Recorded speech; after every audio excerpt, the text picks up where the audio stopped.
Good evening दोस्तों, TWR news से मैं यूसुफ इकबाल। जैसा कि हम जानते हैं, TWR न्यूज़ में इस वक्त जो महामारी कोरोना वायरस का जो दौर चल रहा है, इस वक्त में सबसे पहले हम दिखाते हैं अपने व्यूवर्स को क्या स्टेटस, क्या स्थिति बनी हुई है कोविड-19 पॉजिटिव पेशेंट्स की पूरी दुनिया में, हमारे मुल्क भारत में और महाराष्ट्र में। दोस्तों, ये आपको पूरा खाका खींचने से पहले मैं कुछ न्यूज़ जो आज के इस बुलेटिन में कवर करने वाला हूँ उसकी डिटेल देता हूँ। सबसे पहले कि हम जानते हैं कि 14 नवंबर की सुबह 10 बजे प्रधानमंत्री मोदी जी ने आके ये ऐलान किया कि लॉकडाउन 2 वो अगले 19 दिनों के लिए बढ़ा दिया गया है। उसके चंद घंटों के बाद ही बांद्रा स्टेशन पे एक बहुत बड़ी भीड़ जमा हुई, जिसमें यूपी, उत्तर प्रदेश, बिहार, उड़ीसा और बंगाल यहाँ के लेबरों का जमा हो गया इस बात को लेके कि शायद बांद्रा से उनको कहीं से खबर मिली थी कि बांद्रा स्टेशन से ट्रेन अपने गांव के लिए जाने की सुविधा अवेलेबल करवा दी गई है। इसके उपलक्ष्य में महाराष्ट्र सरकार ने उन्हें 3 से 4 घंटे तक समझाने की कोशिश की और जब पब्लिक नहीं मानती नजर आई तो लाठी चार्ज करना पड़ा। इस स्टोरी में जैसा कि हम जानते हैं, सबसे पहले गिरफ्तारी एक्टिविटीज विनय दुबे की हुई है रूमर फैलाने के इल्ज़ाम में। तो दोस्तों, कुछ 3 वीडियो क्लिप्स हम आपको दिखाएंगे और तीनों वीडियो क्लिप्स ABP न्यूज़ द्वारा पब्लिश की गई है और इसके ज़रिए से हम बताना चाहेंगे हम आपको एक्सप्लेन करेंगे कि दरअसल ये जो रूमर है कि बांद्रा स्टेशन से ट्रेन छूटने वाली है, ये रूमर सबसे पहले किसने फैलाया। ये पूरी रिपोर्ट पे अपनी नज़र बनाए रखिए। इस रिपोर्ट के बाद हम देखेंगे कि किस तरह इंसानियत को कायम, इंसानियत को ज़िंदा रखने वाली एक स्टोरी एक हिंदू व्यक्ति ने एक मुस्लिम 4 साल की बच्ची की किस तरह से मदद की। उसके बाद हम देखेंगे नागपुर शहर में कुछ अलग सा माहौल बना हुआ है। हम आपको बता दें, अब तक 54 पॉजिटिव कोविड-19 पेशेंट नागपुर में डायग्नोस हो चुके हैं और इसमें में से एक की मौत भी हो चुकी है। इस बात को लेके नागपुर के अलग अलग क्षेत्र में अलग अलग लोगों ने अपने ओपिनियन बना के रखे हैं। कुछ जगह पे मुसलमानों का बहिष्कार किया जा रहा है, तो वहीं कुछ जगह मुस्लिम पूरी तरह से अपना इन्वॉल्वमेंट देके सरकार जिस तरह उन्हें बोल रही है उस तरह से अपने आप को सरेंडर करते नजर आ रहे हैं। और यही पूर्व नागपुर के विधायक कृष्ण खोपड़े, जिन्होंने लोगों को कोरोना वायरस से बचने की तरकीब बताते हुए कोरोना वायरस को सांप्रदायिक रंग देने की कोशिश की और धीरे से ये कह डाला कि आप जब भी भाजी पाला या फल फ्रूट खरीदें तो कोई भी तबलीगी जमाती या मुस्लिम से बिल्कुल भी ना खरीदे, यानी उनका बहिष्कार करे। और उन्हीं के क्षेत्र में घास बाजार में बैरागी बस्ती एक है, जहां रिसेंटली 2 दिन पहले एक पॉजिटिव पेशेंट पाया गया, जिसकी वजह से NMC ने उस एरिया को पूरी तरह से सील कर दिया। लेकिन उसी एरिया में बीजेपी के कुछ कार्यकर्ता, वो लोगों ने एक छोटी सी बात, एक ट्रक से एक अनाज की ट्रक से एक केबल का टूटने का मामला सामने आया, जिसके वजह से वहां के लोग धारा 144 का उल्लंघन करते हुए, इवन बीजेपी के कार्यकर्ता और वहां की सभापति भी उस भीड़ में शामिल रही। वहां लोगों को हटाने का मामला तो दूसरे काम में वो लोग उलझे रहे। तो हमारा कहना यह है, कृष्ण खोपड़े जी अपने क्षेत्र में ऐसी जगहों पे ध्यान देते तो ज़्यादा बेहतर होता कि उन्होंने तबलीगी जमात को टारगेट किया।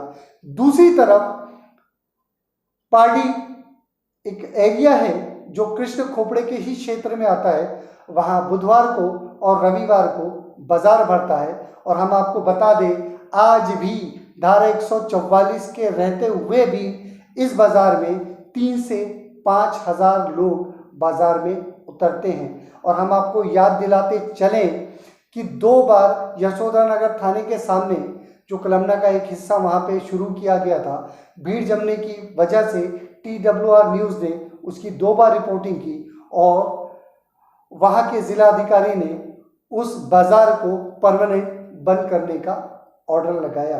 और इस तरह से और भी बहुत सारी खबरें हैं, बने रहिए हमारे साथ। सबसे पहले डालते हैं एक नज़र, क्या स्थिति है कोविड-19 पॉजिटिव मरीजों की इस दुनिया में, हमारे इस देश भारत में और महाराष्ट्र में।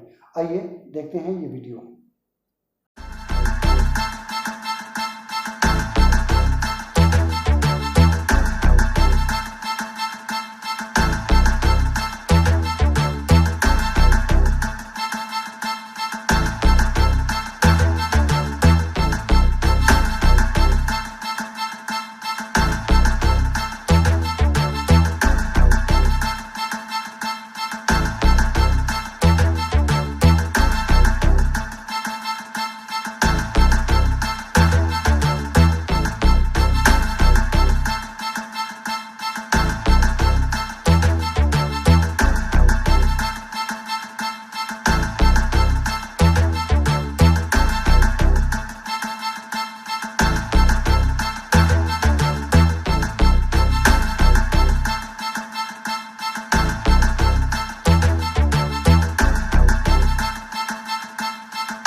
बांद्रा, जहाँ पे 14 अप्रैल को एक बहुत बड़ी भीड़ जमा हो गई मज़दूरों की अपने गांव वापस, अपने वतन वापस जाने के लिए, तो हमारी रिपोर्ट में हम आपको बताना चाहेंगे कि दरअसल हुआ क्या था। मज़दूरों को, जो कि उत्तर प्रदेश, बिहार, बंगाल, उड़ीसा के, जो मुंबई लोकल में काम करने के लिए आए हुए थे, उनको कहीं से खबर मिली कि गवर्नमेंट ने ट्रेन सर्विस स्टार्ट कर दी है। ये खबर मान लो आग की तरह फैल गई। जितने मज़दूर वहाँ फंसे हुए थे वो सब निकल के स्टेशन की तरफ आना शुरू हो गए। देखते देखते 2 बजे से 3 बजे के बीच में एक बहुत बड़ी तादाद, एक बहुत बड़ी आबादी मज़दूरों की उस एरिया से निकल के स्टेशन की तरफ कूच करने लगी। जैसा कि इंडिया टीवी और ABP न्यूज़ ने अपनी न्यूज़ में ये मेंशन किया था कि बांद्रा में मस्जिद के पास भीड़ जमा होने लगी। हम आपको बता दें, बांद्रा स्टेशन के दोनों तरफ मस्जिदें हैं। वहीं एक मस्जिद, जामा मस्जिद, जो स्टेशन के एकदम लग के है, स्टेशन की तरफ बढ़ने वाली भीड़ वहाँ पे मस्जिद के सामने नज़र आने लगी। वो दरअसल स्टेशन का ही एक हिस्सा है और स्टेशन के हिस्से के फ़ौरन बाद में जामा मस्जिद है। जैसे ही पुलिस महकमे को इस बात की खबर लगी कि लोगों को जमावड़ा वहाँ होने लगा है, तो वहाँ आला अधिकारी के साथ बहुत बड़ी तादाद में पुलिस वहाँ पहुँच गई। ये मामला ठीक 2 बजे से 3 बजे का ही है। जब देखा गया कि भीड़ बढ़ती जा रही है, पुलिस का एक जत्था, एक पूरी की पूरी टीम मज़दूरों को समझाने में लग गई कि मज़दूर अपनी जगह वापस चल जाए। चूँकि मज़दूरों के पास ठीक से खाने पीने का वक्त इंतज़ाम नहीं था, ठीक से रहने का इंतज़ाम नहीं था, तो मज़दूर वापस अपने गांव जाने की ज़िद करने लगे। ये सिचुएशन बहुत हद तक कंट्रोल करने की महकमे ने कोशिश की और उन पे कोई ज़बरदस्ती नहीं किया गया। और जब पुलिस महकमे ने देखा कि नज़दीक पास में एक मस्जिद है, तो वहाँ के ज़िम्मेदारों ने मस्जिद कमेटी से बात की और ये कहा कि मज़दूरों के लिए हम एक अनाउंसमेंट करना चाहते हैं। मस्जिद कमेटी ने सरकार की मदद करते हुए लाउड स्पीकर का इस्तेमाल पुलिस महकमे को करने दिया। पुलिस महकमे ने वहाँ से लोगों को, मजदूरों को आवाज़ लगाई कि ट्रेन सर्विस अभी शुरू नहीं होने वाली, तो मेहरबानी करके लोग अपने घरों में वापस चले जाएं, अपनी खोलियों में वापस चले जाएं। लोग नहीं मान रहे थे। लोगों ने खाने का इंतज़ाम करने के लिए बोला। पुलिस महकमे ने वो लोगों के लिए कुछ खाने के पैकेट का भी इंतज़ाम कराया। उसके बाद भी लोग नहीं मान रहे थे और इस तरह ये सारा मामला, कुछ मस्जिद के लोग, कुछ पुलिस महकमे के लोग उनको अपने घर वापस जाने की रिक्वेस्ट कर रहे थे, अपनी खोली वापस जाने की रिक्वेस्ट कर रहे थे। ये पूरा मामला 2 बजे से 5 बजे तक चलता रहा। जब पब्लिक नहीं मानी तो बहुत मजबूरी में सरकार को वहाँ लोगों को तितर-बत्तर करने के लिए, सोशल डिस्टेंस मेंटेन करने के लिए लाठीचार्ज करना पड़ा और लाठीचार्ज करते ही भीड़ वहाँ से बिखर गई। लोग अपने घरों पे वापस चले गए। ये थी पूरी जानकारी जो वहाँ हुआ। दोस्तों, जैसा बांद्रा में क्या हादसा हुआ उसके बारे में हमारी बात चल रही थी।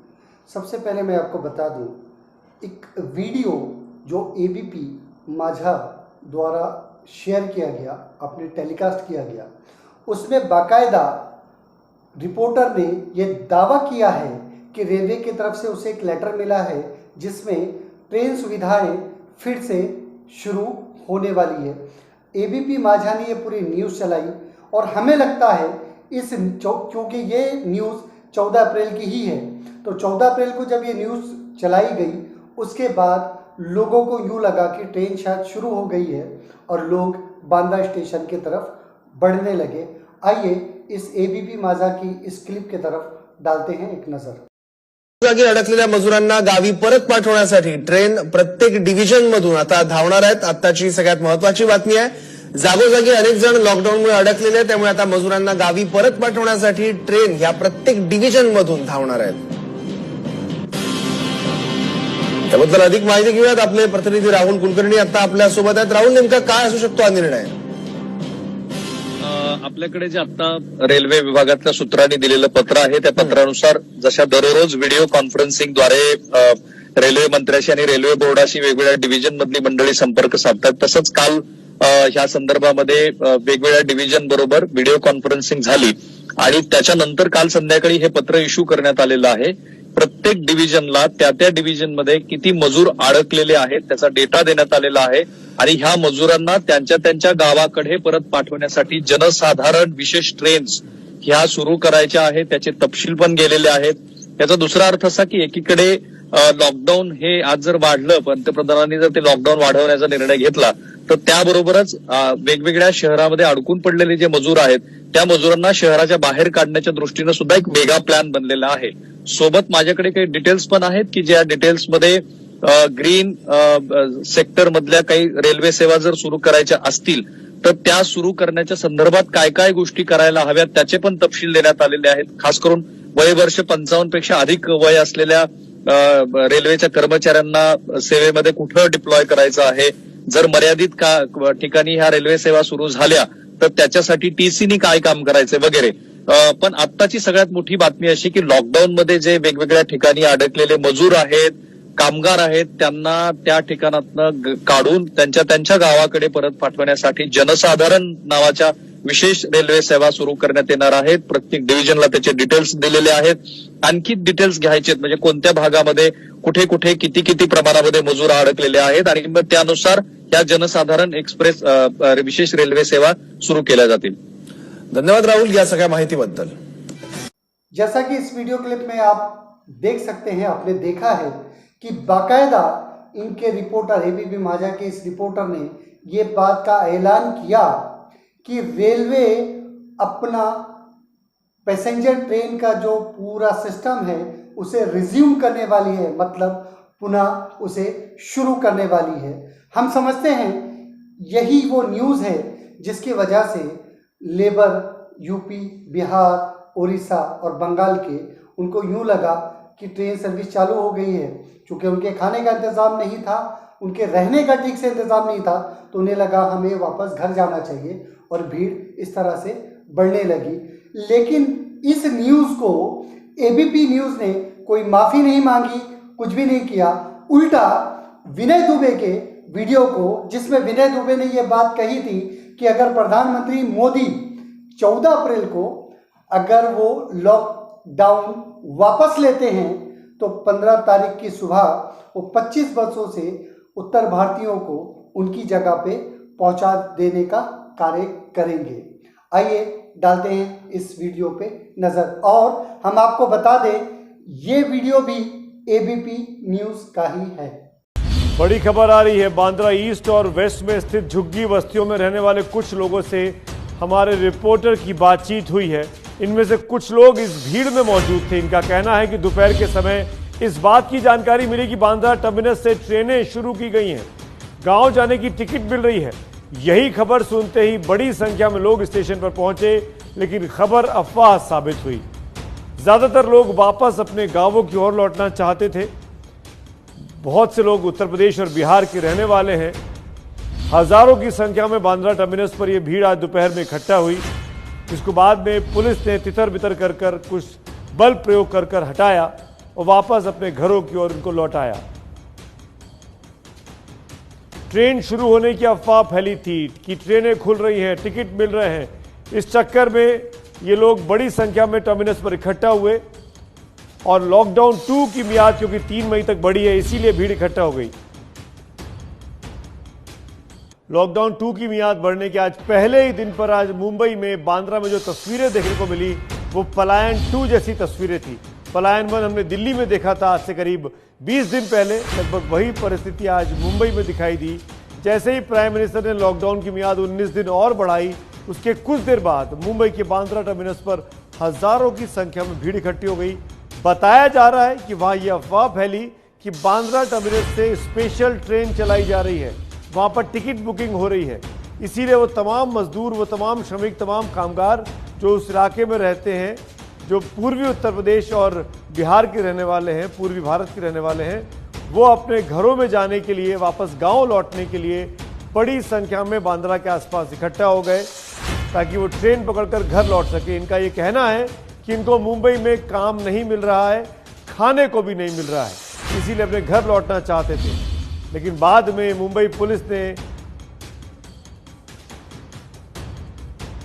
लाठीचार्ज करके पुलिस ने इनको ये दोनों वीडियो में देख के आप समझ सकते हैं कि किस तरह से एबीपी न्यूज़ ने रूमर को फैलाया और रूमर फैलाने के बाद अपना जो करनी है वो सीधा उसका इल्ज़ाम अपने ही न्यूज़ चैनल से विनय दुबे के माथे पे मढ़ दिया और लोगों के अंदर एक क्लिप के द्वारा ये बात फैलाई कि रूमर फैलाने वालों से बचें। आइए देखते हैं तीसरी वो क्लिप एबीपी न्यूज़ की। बड़ी खबर आ रही है। बांद्रा ईस्ट और वेस्ट में स्थित झुग्गी बस्तियों में रहने वाले कुछ लोगों से हमारे रिपोर्टर की बातचीत हुई है। इनमें से कुछ लोग इस भीड़ में मौजूद थे। इनका कहना है कि दोपहर के समय इस बात की जानकारी मिली कि बांद्रा टर्मिनस से ट्रेनें शुरू की गई हैं, गांव जाने की टिकट मिल रही है। यही खबर सुनते ही बड़ी संख्या में लोग स्टेशन पर पहुंचे, लेकिन खबर अफवाह साबित हुई। ज्यादातर लोग वापस अपने गांवों की ओर लौटना चाहते थे। बहुत से लोग उत्तर प्रदेश और बिहार के रहने वाले हैं। हजारों की संख्या में बांद्रा टर्मिनस पर यह भीड़ आज दोपहर में इकट्ठा हुई, जिसको बाद में पुलिस ने तितर बितर कर कुछ बल प्रयोग कर हटाया और वापस अपने घरों की ओर उनको लौटाया। ट्रेन शुरू होने की अफवाह फैली थी कि ट्रेनें खुल रही हैं, टिकट मिल रहे हैं। इस चक्कर में ये लोग बड़ी संख्या में टर्मिनस पर इकट्ठा हुए और लॉकडाउन 2 की मियाद क्योंकि 3 मई तक बढ़ी है, इसीलिए भीड़ इकट्ठा हो गई। लॉकडाउन 2 की मियाद बढ़ने के आज पहले ही दिन पर आज मुंबई में बांद्रा में जो तस्वीरें देखने को मिली वो पलायन 2 जैसी तस्वीरें थी। पलायन 1 हमने दिल्ली में देखा था आज से करीब 20 दिन पहले। लगभग वही परिस्थिति आज मुंबई में दिखाई दी। जैसे ही प्राइम मिनिस्टर ने लॉकडाउन की मियाद 19 दिन और बढ़ाई, उसके कुछ देर बाद मुंबई के बांद्रा टर्मिनस पर हजारों की संख्या में भीड़ इकट्ठी हो गई। बताया जा रहा है कि वहां यह अफवाह फैली कि बांद्रा टर्मिनस से स्पेशल ट्रेन चलाई जा रही है, वहां पर टिकट बुकिंग हो रही है। इसीलिए वो तमाम मजदूर, वो तमाम श्रमिक, तमाम कामगार जो उस इलाके में रहते हैं, जो पूर्वी उत्तर प्रदेश और बिहार के रहने वाले हैं, पूर्वी भारत के रहने वाले हैं, वो अपने घरों में जाने के लिए, वापस गांव लौटने के लिए बड़ी संख्या में बांद्रा के आसपास इकट्ठा हो गए ताकि वो ट्रेन पकड़कर घर लौट सके। इनका ये कहना है कि इनको मुंबई में काम नहीं मिल रहा है, खाने को भी नहीं मिल रहा है, इसीलिए अपने घर लौटना चाहते थे। लेकिन बाद में मुंबई पुलिस ने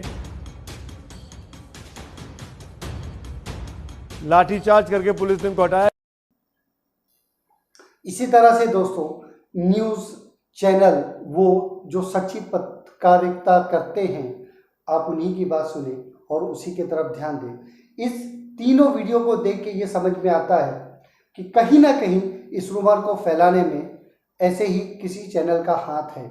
और जैसा कि हमने आपको बताया, बांद्रा स्टेशन के पास मस्जिद होने की वजह से इस पूरी घटना को बाकायदा इंडिया टीवी ने और कुछ हिस्सा एबीपी न्यूज़ ने सांप्रदायिक रंग दे दिया और ये कहा कि लोग मस्जिद के पास जमा हुए, जबकि मस्जिद ने इसमें कैरेक्टर प्ले किया है लोगों के अंदर अवेयरनेस पैदा करने का और लोगों को वहाँ से अलग करने का। इसी तरह से अगर हम ऐसे ही लोगों की बातें सुनते रहे तो हमारे जहन में, हमारे दिमाग में सांप्रदायिकता बढ़ती जाएगी और हम इंसानियत को भूलते जाएंगे।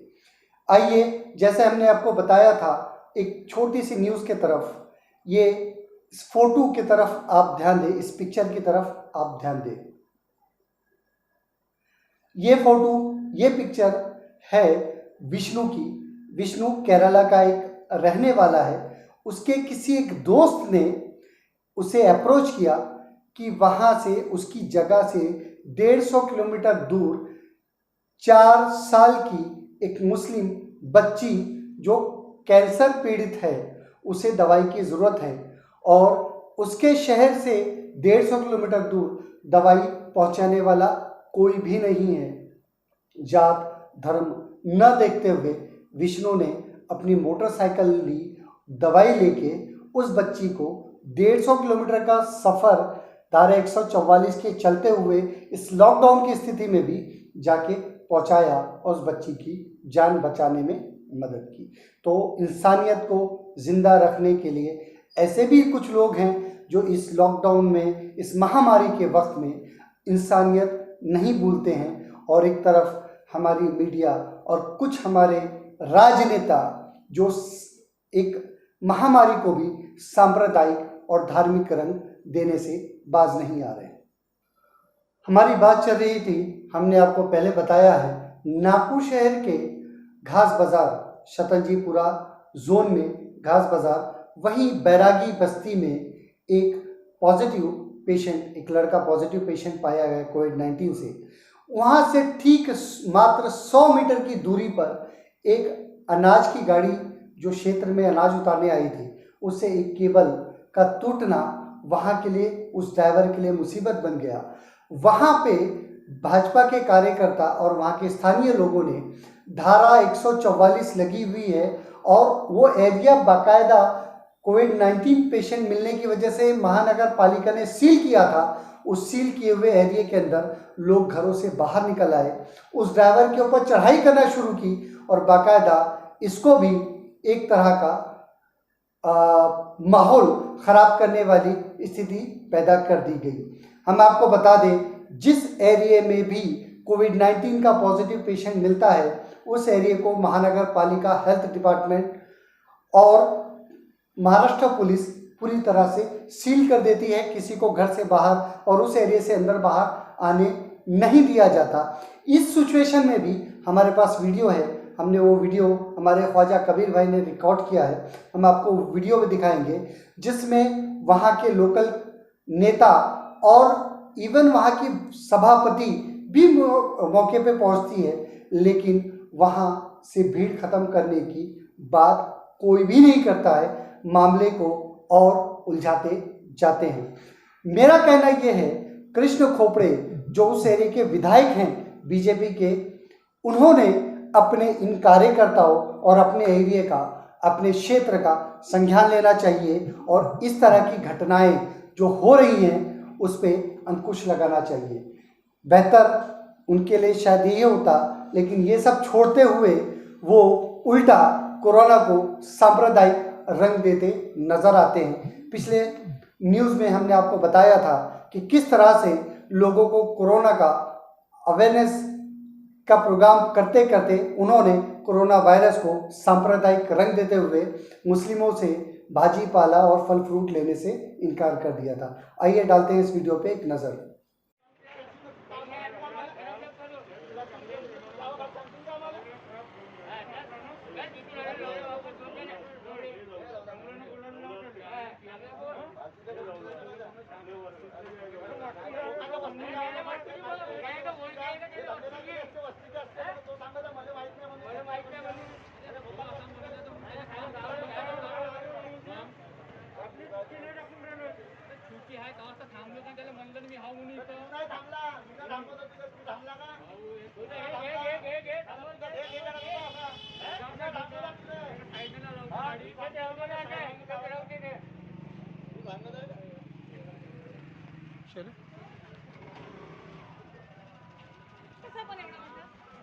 कैसे आया?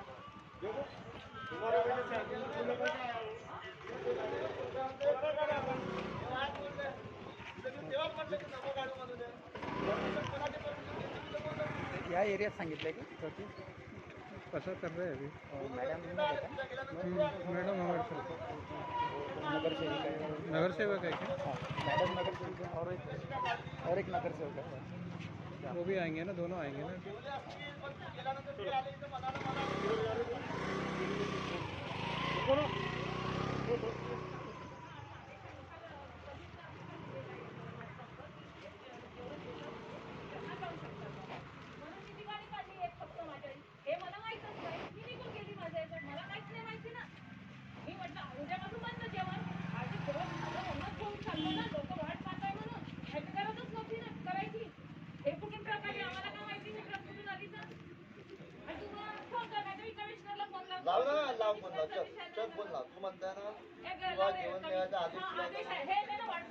आहे ना माझ्यापाशी आहे ना, सांग ना याच्यात तुझं दिलंय माझ्यापाशी आदेश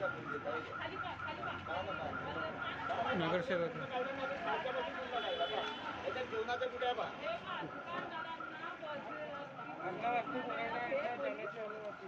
अनुमती पास धारक असलेल्या जीवन आवश्यक आणि याच्यामध्ये आहे आणि अनुमती आहे अन्न द्यायला कुठे आहे दाखव ना.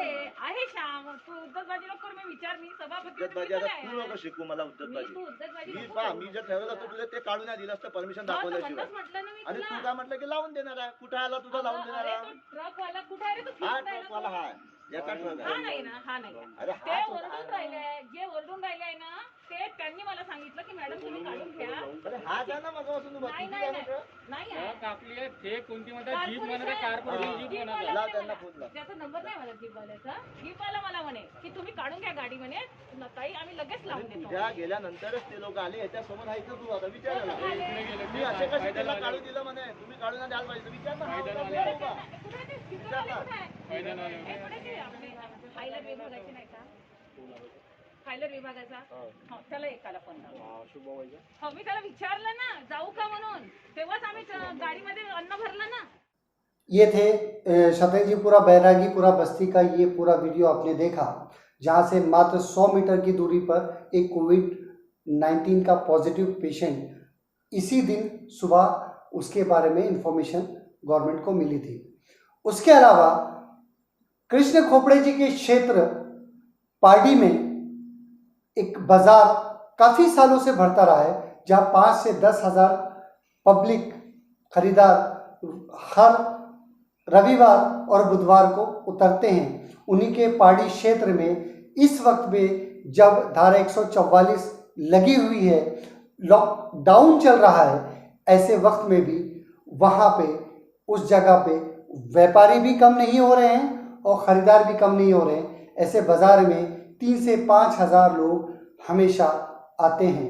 कृष्ण खोपड़े जी से हमारी रिक्वेस्ट है कि सबसे पहले दूसरों को टारगेट न करते हुए सबसे पहले अपने क्षेत्र का संज्ञान लें और ऐसी जमा हो रही भीड़ को रोकें और उनमें सोशल डिस्टेंस क्या होता है उस पर ज़्यादा बात करें।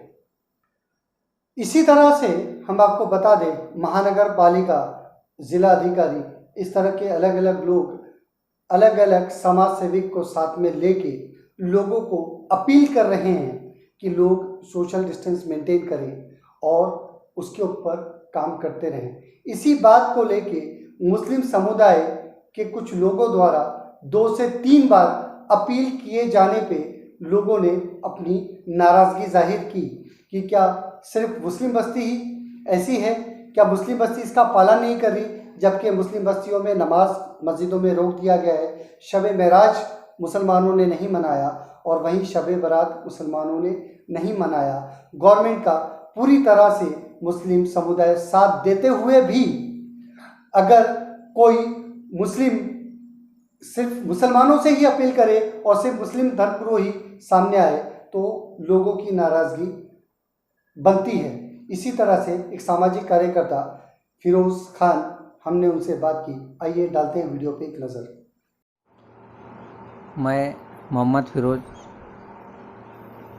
माननीय जिला अधिकारी रविंद्र ठाकरे, इनसे निवेदन करता हूं कि आज जिस तरीके से नागपुर सिटी, नागपुर ज़िला और महाराष्ट्र की जो बात है और पूरे राज्य की बात करता हूं मैं और केंद्र की बात करता हूं कि आज ये जो कोरोना वायरस जो फैला हुआ है इसके ऊपर एक मुस्लिम समाज को ही टारगेट किया जा रहा है। और माननीय नागपुर के जिला अधिकारी रविंद्र ठाकरे जी ये नागपुर के कुछ मुस्लिम लोगों को बुला के जो न्यूज़ में स्टेटमेंट दे रहे हैं, मुस्लिम समाज के लोगों की मदद मांग रहे हैं, लेकिन नागपुर सिटी और महाराष्ट्र के अंदर में कुछ जगह ऐसा हो रहा है कि जहां मुस्लिम लोगों को गांव में और बस्तियों में नहीं आने दिया जा रहा है। कुछ जगहों में बोर्ड लगाए गए कि मुस्लिम आदमी यहाँ पे अपना धंधा ना करे, बिजनेस ना करे।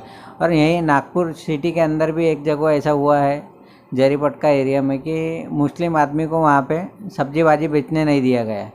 तो एक ये हिंदू मुस्लिम करके एक सांप्रदायिक फैलाने वाला एक ये हो रहा है। कुछ पॉलिटिकल लोग और कुछ राजनीतिक लोग इसको, इस कोविड-19 को, जो कोरोना वायरस है, इसको एक दूसरी तरफ लेके जा रहे हैं। ये एक बीमारी को एक पॉलिटिकल इशू बना के एक बहुत बड़ा हमारे राज्य में मतलब ये कर सकते हैं, गड़बड़ कर सकते हैं, इससे बहुत प्रॉब्लम हो सकती है। और उसी प्रकार हमारे महाराष्ट्र के जो मुख्यमंत्री हैं माननीय उद्धव ठाकरे साहब, इन्होंने एक स्टेटमेंट दिया था कि जो कोरोना वायरस से जो बीमार हो रहे हैं हम उन्हें तो बचा लेंगे, लेकिन जो सांप्रदायिकता फैला रहे हैं उन्हें नहीं छोड़ेंगे।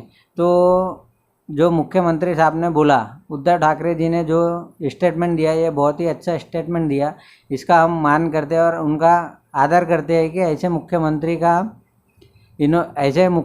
ने बहुत अच्छा स्टेटमेंट दिया है कि जिन्होंने किसी कौम को या किसी एक समाज को लेके ये नहीं किया है, ना ही उन्होंने कोई मुस्लिम समाज के बारे में अपशब्द बोला है, ना ही कोई समाज को टारगेट किया है। और मैं जिला अधिकारी से निवेदन करता हूँ कि जिस तरीके से मुस्लिम समाज के लोगों को बुलाया जा रहा है कि आप मुस्लिम समाज के लोगों को समझाइए, तो मुस्लिम समाज के लोगों ने आज जुम्मे के दिन जो हमारी नमाज़ होती थी वो नमाज़ें मस्जिद में बंद कर दी है। हमारे त्यौहार जो है उन्होंने घर के अंदर मनाए, वो त्यौहार भी नहीं मनाया उन्होंने। जहाँ तक जो हमारा कब्रिस्तान में जाने का ये था दिन, जो कभी हम नहीं छोड़ते थे, वो दिन तक हम कब्रिस्तान के अंदर में नहीं गए। उसी प्रकार इन्होंने अदर जो समाज के लोग हैं इनको भी बुला के अपने समाज को अंदर रखने की बात करना चाहिए, क्योंकि अगर एक ही समाज बार बार आके अगर मीडिया के अंदर में अपनी सफाई देगा तो वही टारगेट होगा। इसी तरीके से सभी समाज के लोगों को इन्होंने बुलाना चाहिए और सभी समाज के धर्म गुरुओं को बुला के सभी से अपील करवाना चाहिए कि सब समाज के लोग अपने अपने घर में रहे और ये कोविड-19 से लड़ने की ये करे करके समाज को लेके। और मुसलमानों को बुला के ये ना किया जाए कि मतलब सिर्फ मुसलमान ही आए और अपनी सफाई दे करके। कुछ हमारे मुस्लिम समाज के नेता भी चाहते जाके स्टेटमेंट देते कि मुस्लिम समाज कॉपरेट करे। ठीक है, मैं उन्हीं नेता को ये भी बोलना चाहता हूँ कि वो ये भी स्टेटमेंट दे माननीय जिला अधिकारी के बाजू में बैठ के। जिस तरीके से उन्होंने स्टेटमेंट दिए कि मुस्लिम समाज इनको कॉपरेट करे, हम कहीं ना कहीं गलती कर रहे हैं, तो उसी तरीके से उस समाज को भी, समाज के लोगों के लिए भी बोलना चाहिए कि जो आज एक सब्जी भाजी बेचने वाला आदमी है वो कोई एरिया में जा रहा है तो उसे वहाँ से भगा दिया जा रहा है कि वो मुस्लिम है, इसके हाथ से सब्जी भाजी नहीं खरीदा जाएगा करके। तो मैं उन समाज के नेताओं को भी ये बोलना चाहता हूँ कि वो वहाँ जाए और माननीय जिला अधिकारी के बाजू में बैठे और जिला अधिकारी साहब इस चीज़ को ध्यान में मद्देनज़र रखते हुए जिस तरीके से मुस्लिम समाज कॉपरेट कर रहा है वो भी अपने स्टेटमेंट में ये दे कि जिस जगह उन्हें नहीं जाने दिया जा रहा है उन समाज के धर्म गुरुओं को लेके, उन समाज के लोगों को लेके ये समझाया जाए कि ये वायरस जो है ये एक मुस्लिम समाज ने नहीं लाया है, नहीं मुस्लिम समाज इसे फैला रहा है। इसका कोई एड्रेस पता नाम तो है नहीं, ये किसी को भी फैल रहा है जहाँ भीड़ रह रही है। जिस तरीके से हमारे कृष्णा खोपड़े जी ने उन्होंने बोला कि मुस्लिम समाज की वजह से ये हो रहा है और जमात को तबलीगी जमात को लेते हुए उन्होंने स्टेटमेंट दिया, तो उनके एरिया में भी पार्टी में कुछ जगह बाजार लगे जहाँ 4,000 5,000 लोगों की ये है, उनके एरिया में भी लोग मिले गए हैं, अदर लोग भी मिले गए हैं। तो सिर्फ एक ही समाज को टारगेट ना किया जाए। और ये जो बीजेपी के आमदार है इनका आज के समय में एक नागपुर सिटी और महाराष्ट्र ये अभी तक कोई ब्लैक लिस्टेड हिंदू मुस्लिम के दंगे में नहीं आया। ऐसा करने से बीजेपी के जो आमदार है कृष्णा खोपड़े इन्होंने के बोलने से साफ जाहिर होता है कि ये कल चल के आगे जितने भी ये पॉलिटिकल लोग हैं बीजेपी के ये दंगे करा सकते हिंदू मुस्लिम के। इसलिए मैं जिला अधिकारी साहब से निवेदन करता हूँ कि सभी धर्म के लोगों को बुला के उनको स्टेटमेंट दिया जाए कि ये जो वायरस है ये एक अकेला मुस्लिम आदमी के लिए नहीं आया है और ना ही इसको मुस्लिम आदमी फैला रहा है। मुस्लिम समाज तो कॉपरेट कर रहा है और मुस्लिम समाज के लोगों को आपने बुला के स्पीच भी देने लगा कि उन्होंने उनको कॉपरेट किया। जिलाधिकारी साहब के साथ में बैठ के नागपुर जिला अधिकारी कार्यालय में मुस्लिम समाज के कुछ लोगों ने स्टेटमेंट दिया कि मुस्लिम समाज के लोगों से कुछ गलती हो रही है, वो उसको ये करे करके मतलब उसको सुधारे अपने घर में रह करके। तो हर समाज में कुछ 10% लोग ऐसे हैं कि जो नहीं सुनते, तो वो अकेला मुस्लिम समाज में नहीं, वो हर समाज के अंदर में अगर आज नागपुर सिटी में पब्लिक कुछ घूम रही है तो पूरे मुस्लिम नहीं घूम रहे, हर समाज के लोग घूम रहे हैं। इसीलिए सभी समाज के और सभी धर्म के लोगों को लेके ये करना चाहिए और उनको जिला अधिकारी साहब ने बुलाना चाहिए और उनको भी इसी प्रकार से स्टेटमेंट देना चाहिए। और जो मुस्लिम आदमी को एरिया में नहीं आने दिया जा रहा है या नहीं बिजनेस करने दिया जा रहा है तो उस बारे में भी जिला अधिकारी साहब ने अपनी राय रखना चाहिए। और माननीय मैं उद्धव ठाकरे साहब से जो हमारे महाराष्ट्र के मुख्यमंत्री है उनसे भी ये अपील करता हूँ कि ऐसे आमदार जो कृष्णा खोपड़े जो एक समाज के ऊपर में सांप्रदायिकता ला रहे हैं, तो जो उन्होंने स्टेटमेंट दिया है कि हम कोरोना से तो आदमी को बचा लेंगे, सांप्रदायिकता जो फैला रहा है उसे नहीं छोड़ेंगे, तो ऐसे आमदार के ऊपर भी गुना दाखिल होना चाहिए कि जो इस तरह की आज हमारे महाराष्ट्र में और नागपुर सिटी के अंदर में एक जातिवाद का मतलब एक ये फैला रहे हैं, जिन्होंने एक आते से तुरंत में एक स्टेटमेंट दे दिया तबलीगी जमात को लेके, तो ये गलत है, इसके ऊपर भी कार्रवाई होना चाहिए। मैं ऐसी माननीय उद्धव जी ठाकरे साहब से महाराष्ट्र के मुख्यमंत्री इनसे अपील करता हूँ। दोस्तों, महामारी के इस दौर में जहां लोग अपनी अपनी तरह से इंसानियत को बचाने के लिए अपने अपने तरह से बहुत सारे काम कर रहे हैं, वहीं हमारे पास एक टीम के बारे में लोगों की एक टीम के बारे में पता चला। हमने जाके वहां देखा तो देखने के बाद हमारे लिए वाकई बहुत सोचने वाली बात थी। मामला इस तरह से है कि लॉकडाउन की वजह से जो लोग अपने घरों में हैं, दिहाड़ी मजदूर कह ले या बाहर से आए लेबर, ऐसे बहुत सारे लोग हर शहर में हुआ करते हैं। नागपुर शहर में भी, उत्तर नागपुर क्षेत्र में ऐसे बहुत सारे लेबर, ऐसे बहुत सारे परिवार जो रोज़ कमाते हैं और रोज़ खाते हैं, यानी रोज़ कुआं खोदते हैं और रोज़ पानी पीते हैं, ऐसे लोग बहुत जगह हैं। ऐसे लोगों को खाने पीने की सुविधा ठीक से न होने की वजह से काफ़ी परेशानी का मामला देखना पड़ रहा है। ऐसे वक्त में बहुत सी संस्थाएं कोई राशन किट प्रोवाइड कर रही है, कोई रोज़ाना खाना बना के कुछ जगह पे लंगर लौटाया जा रहा है, ऐसे बहुत सारे मामले हो रहे हैं। ऐसे ही एक टीम के बारे में हमें पता चला जहाँ पे एक साइकिल रिक्शा चलाने वाला मजदूर, एक बैटरी रिक्शा चलाने वाला एक हैंडीकैप्ड आदमी और उसी तरह से रोज़ाना लोगों के लिए खाना पका के अपनी मजदूरी करने वाला एक आदमी, एक छोटा सा कबाड़ी का कारोबारी और ऐसे कुछ लोग जिनकी हैसियत एक्चुअल में बहुत ज़्यादा नहीं है, रोज़ कमाने रोज़ खाने वाले, थोड़ी बहुत जो जमा पूंजी उन्होंने अपने पास जमा कर रखी थी वो भी ऐसे लोगों के लिए ऐसे वक्त में लुटा रहे हैं। ऐसी टीम का हमारे संवाददाता ख्वाजा कबीर ने, और मैंने खुद जाके वो वीडियो के ऊपर वो जगह पे हमने काम किया है। आइए डालते हैं इस वीडियो पे एक नज़र। भूख वो चीज़ है जो इंसान को कितनी भी तकलीफ़ क्यों ना हो, कितनी भी परेशानी क्यों ना हो, उसे घर पे बैठने नहीं देती। चूँकि हम जानते हैं ये कोविड-19 का इफ़ेक्ट पूरी दुनिया पे, हाहाकार पूरी दुनिया पे मचा हुआ है, और लॉकडाउन का जो ऐलान हुआ है जिसके वजह से लोगों को उनके ही घर में बंद रहने को कहा गया है। ऐसे वक्त में गरीब अपना इंतज़ाम कुछ नहीं कर पाते हैं, ना वो खाने का कोई प्रबंध अपने लिए, अपने घर वालों के लिए, अपने बच्चों के लिए, किसी के लिए कुछ नहीं कर पाते। ऐसे वक्त में कुछ लोग ऐसे भी हैं जो बाहर निकल के, भले उनकी आमदनी ज़्यादा ना हो, लेकिन लोगों के लिए, ऐसे मज़दूरों के लिए, ऐसे मज़दूरों के ख़ानदान फैमिली वालों के लिए खुद अपने जेब का पैसा खर्च करके लोगों के खाने का अच्छा अरेंजमेंट करते हैं। ऐसे ही एक मामला हमारे सामने आया है। पिछले 25 दिनों से, यानी लॉकडाउन जो 21 तारीख से शुरू हुआ, 22 तारीख से जो शुरू हुआ, तब से उसके 3 दिन पहले से लेके अब तक रोज़ाना करीब 50 किलो अनाज का खाना यहाँ तैयार किया जाता है, जिसमें लगभग 300 लोगों के पैकेट्स यहाँ तैयार होते हैं। और ये डेली रूटीन में रोज़ इनका शेड्यूल है, ये लोगों के घर तक पहुँचाया जाता है।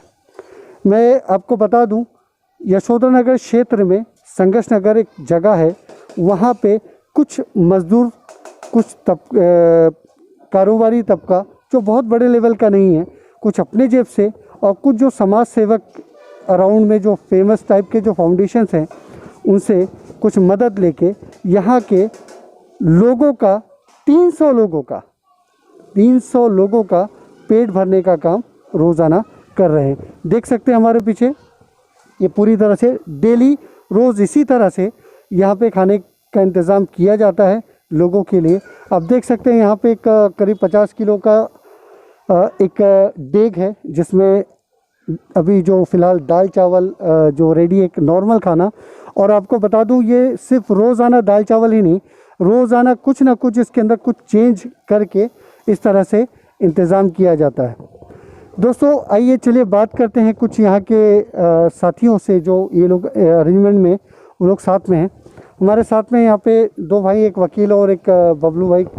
मैं थोड़ा सा जानना चाहूँगा, चूँकि मैं अच्छे से इस एरिया को जानता हूँ, तो ये बात तो सही है कि इस एरिया के अंदर बहुत ज़्यादा फाइनेंशियली साउंड एरिया नहीं है, फिर भी कैसे क्या 300 लोगों का खाना मामूली चीज़ नहीं होता है, ये आप लोगों की तरफ से इंतज़ाम होता है, तो किस तरह से हो पाता है ये? इस तरह सबका अस्सलाम वालेकुम। हमारी जो कमेटी बनी है, हम लोग ऐसी रोड पे निकले थे एक दिन रोड पे, तो कुछ लोग होटलें वगैरह बंद करवा रहे थे, तो कुछ मांगने वाले परेशान थे। तो हम बोले जब ये मांगने वाले परेशान हैं तो हमारे हालात कैसे होंगे। जब वो फुटपाथ पे निकले तो नई नई होटलें बंद हो गई। हम सोचे एक बार बैठे, हमारा भाई एक मेवा से आ रहा, अंसारी साहब आ रहे थे मेवा से, बोले यार वकील भाई पब्लिक बहुत परेशान है। बोले अपन लोग कैसा रहेंगे। बोले अपने कमेटी बनाओ, अपने फंड से पैसा दे के बना के कम से कम 300-350 लोग का खाना रोज़ अरेंजमेंट करो। हमने वो अरेंजमेंट किया। कोई बड़े लोग नहीं थे, हमारे साथ सिर्फ छोटे मोटे कमेटी के लोग थे, दोस्त भाई थे। सब हम लोगों ने पैसा इकट्ठा रोज़ किए। रोज़ करने के बाद 300-350 लोगों को खाना सप्लाई करते। मेवा, मेडिकल, फुटपाथ वगैरह सब जाते, जो गरीब लोग जाते हैं। हमने कुछ उसमें सूखा भी बांटे, कुछ भाइयों ने सूखे की मदद की, आपसी में सूखा भी दिए। परेशान लोगों को यानी हर वक्त खाना देते रहते हम लोग। और हम लोग कम से कम लॉकडाउन जनता कर्फ्यू के 2 दिन 1 दिन पहले से हम लोग स्टार्ट करेंगे काम को, और चल रहा है और हमारी कमेटी चला रही है। अब आगे हमारी जितनी हैसियत रहेंगे, हम लोग के गरीब लोग हैं, कोई यानी कैसे पैसा नहीं लाते हैं, अपना खुद कलेक्शन करते हैं। हम लोग मजदूर लोगों को, सेठ लोग नहीं, हम लोग खुद ला के अपना जमा करके इसको बनवा के खिलाते हैं लोगों को। और हमें ऐसा लगता है कि हमने कुछ किया अपनी कौम के लिए, सारी बिरादरी के लिए, सारी जनता के लिए, सब के लिए, हिंदू मुस्लिम भाई सब के लिए हमने किया। ऐसा नहीं, हमें कोई जाति धर्म से कोई मतलब नहीं है, हमें किसी से कोई शिकायत नहीं है। और हमारा खाना अच्छा बना और लोगों ने खाया, हमारे तारीफ़ किया, और हम किसी के पास में गए नहीं। लोग हमारे पास कुछ चल कर आए, कुछ लोगों नेता लोग भी आए, लेकिन हमने उनको एक्सेप्ट नहीं किया। हमको जनता की सेवा करना था। और सबसे बड़ा योगदान तो ये है कि जो महाराष्ट्र पुलिस ने हमको सपोर्ट किया, हम उसको तहे दिल से शुक्रिया अदा करेंगे। तय दिल से सलाम करेंगे, क्योंकि उन्होंने हमको बेचारों ने कहीं डिस्टर्ब नहीं किया, जाकर वहाँ खाना बांटन दिया। और ऐसे कई लोग आए बीच में अड़ंगा डालने वाले, मत ले जाओ, ये ले जाओ, ये ले जाओ। हमने बोले जनता भूखी मर रही है, हमको खाना पहुँचाना है, बस ये हमारा योगदान है।